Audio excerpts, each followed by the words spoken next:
खात्मे के बाद नेतन्याहू का प्लान।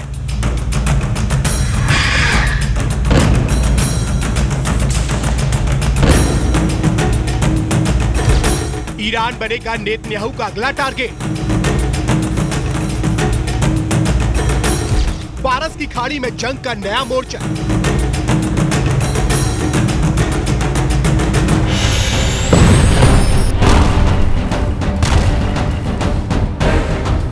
अक्टूबर को नेतन्याहू ने हमास के खिलाफ युद्ध का ऐलान किया था। 7 अक्टूबर को नेतन्याहू ने कहा था हमास का अंत तुरंत होगा।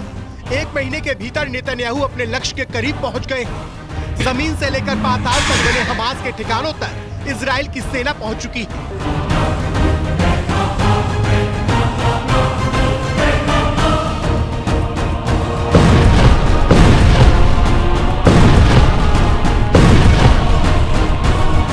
गाजा में इजराइल किसी भी वक्त हमास की संपूर्ण समाप्ति का ऐलान कर सकता है, लेकिन सवाल है कि हमास के अंत के बाद नेतन्याहू क्या करेंगे?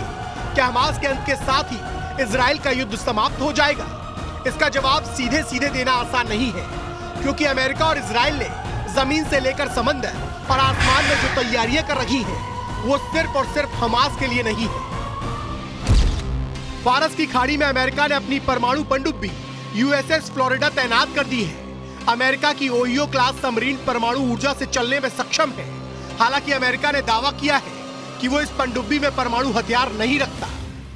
यूएसएस फ्लोरिडा अमेरिका की उन 4 पनडुब्बियों में से एक है, जिसे परमाणु मिसाइल दागने वाली पनडुब्बी से बदलकर जमीन पर वार करने वाली मिसाइलों के लिए तैयार किया गया। हालांकि ये दावा अमेरिका का है, लेकिन पर्शियन गल्फ में इसकी तैनाती ईरान के लिए सीधा संकेत है और इराक में ईरान समर्थित मिलिशिया के लिए भी ये खतरे की घंटी बजा चुका है। 7 अक्टूबर के बाद से अमेरिका के 2 एयरक्राफ्ट कैरियर पहले से ही भूमध्य सागर में मौजूद हैं।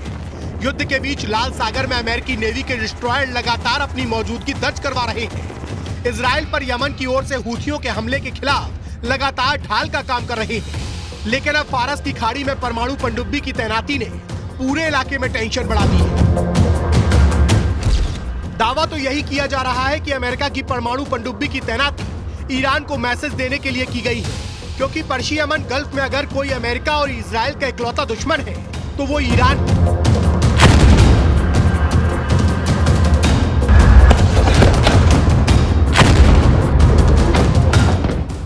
यानी हमास के खात्मे के बाद अमेरिका को भी ये लग रहा है कि ईरान इजराइल के खिलाफ बड़ा खेल शुरू कर सकता है, और इसी खेल को समंदर के रास्ते रोकने के लिए ईरान ने मुकम्मल तैयारी की है।